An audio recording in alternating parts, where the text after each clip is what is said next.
अस्सलाम वालेकुम। कैसे हैं आप सब लोग? उम्मीद करती हूँ कि आप लोग ठीक ठाक होंगे।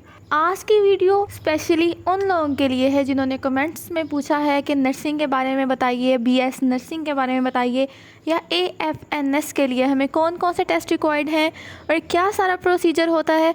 तो मैं आज आप लोगों को वही सब कुछ बताऊँगी, स्टेप बाय स्टेप बताऊँगी और कोशिश करूँगी कि जितनी हद तक मुझसे हो सके आप लोगों की तमाम क्यूरीज़ को ख़त्म करूं।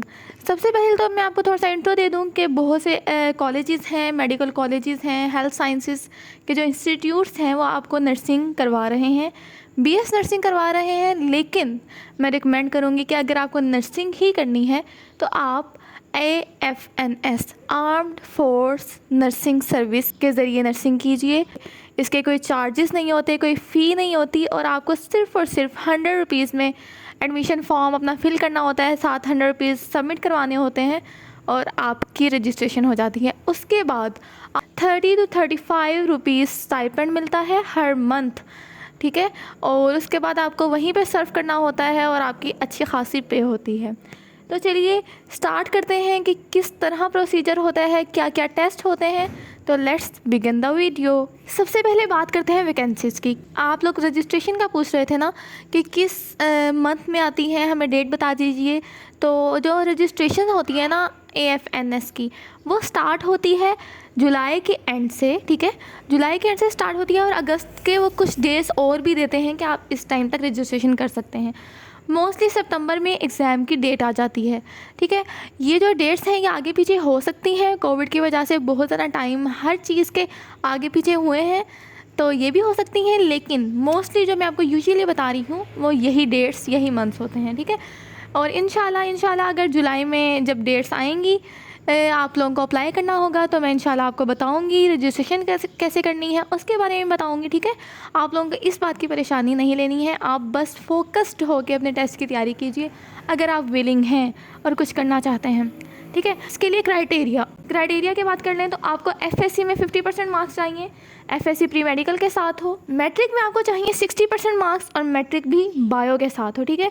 आपकी जो हाइट है वो 5 फीट 4 इंचज़ होनी चाहिए, ठीक है। बहुत से लोग सब टेस्ट क्लियर कर लेते हैं लेकिन जो हाइट है वो छोटी होती है और उनका एडमिशन नहीं हो पाता, ठीक है। जो आपकी एज है वो 17 to 25 के दरमियान होनी चाहिए, ठीक है। और ये 4 साल का होता है बीएस एएफएनएस के थ्रू, ठीक है। और ये फ्री होता है, बिल्कुल फ्री, मैं आपको पहले भी बता चुकी हूँ। तो स्टार्ट करते हैं। सबसे पहले होता है आपका इनिशियल टेस्ट, ठीक है। इनिशियल टेस्ट में वर्बल, नॉन वर्बल होते हैं, आपके थोड़े साइकोलॉजिकल क्वेश्चंस होते हैं और ये सारा कंप्यूटर बेस्ड होता है। इनिशियल टेस्ट मुख्तलिफ उसके पार्ट्स बने होते हैं और ये कंप्यूटर बेस्ड होता है।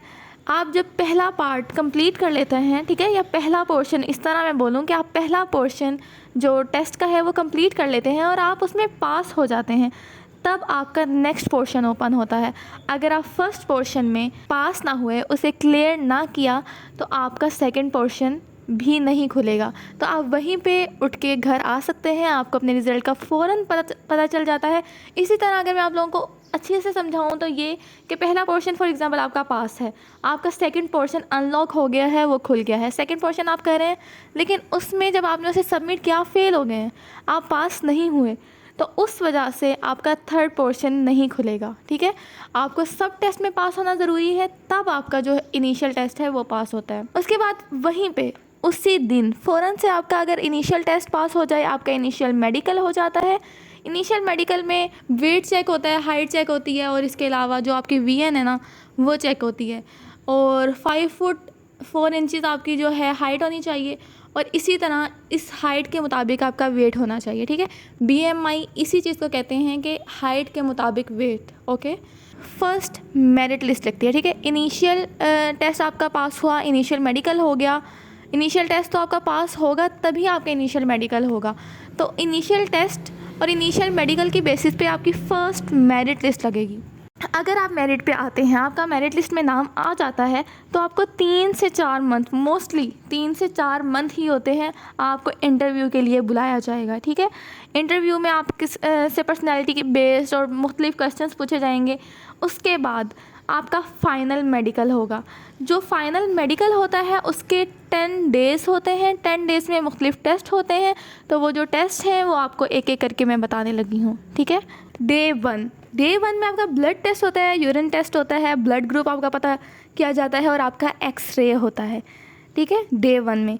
जब डे 2 होता है आपका होता है ENT, E ear and nose and T throat test, ठीक है, नाक कान गला, आसान वर्डिंग में, ठीक है। डे 3 आपका होगा dental test, day 4 psychiatric test, day 5 ECG, day 6 जो पिछले 5 टेस्ट हुए हैं उनकी checking, day 7 skin test, day 8 physical test, day 9 eye checking test, इसमें आपकी आई साइट चेक होगी, और डे 10 सर्जिकल टेस्ट। ये लास्ट टेस्ट था। इन पे तकरीबन 3000 फ़ी आती है और ज़्यादा भी हो सकती है अगर आपको आपका फिजिशियन और ज़्यादा टेस्ट बताए। एंड पे आपको ज्वाइनिंग लेटर आता है और ज्वाइनिंग लेटर के 1 वीक बाद आप ज्वाइनिंग दे देते हैं और इस तरह आप आर्मी का हिस्सा बनकर नर्स बन जाते हैं। मैंने अपनी तरफ से जितनी भी मुझे इन्फॉर्मेशन थे और आपके जितने भी क्वेरीज़ और क्वेश्चंस थे AFNS के बारे में आपको सब कुछ बताने की कोशिश की है। फिर भी आपके जहन में इससे रिलेटेड कोई क्वेश्चन आता है तो आप कमेंट बॉक्स में पूछ सकते हैं। All the best for your test, all the best for your future. मिलते हैं नेक्स्ट वीडियो में, तब तक के लिए अल्लाह हाफिज़।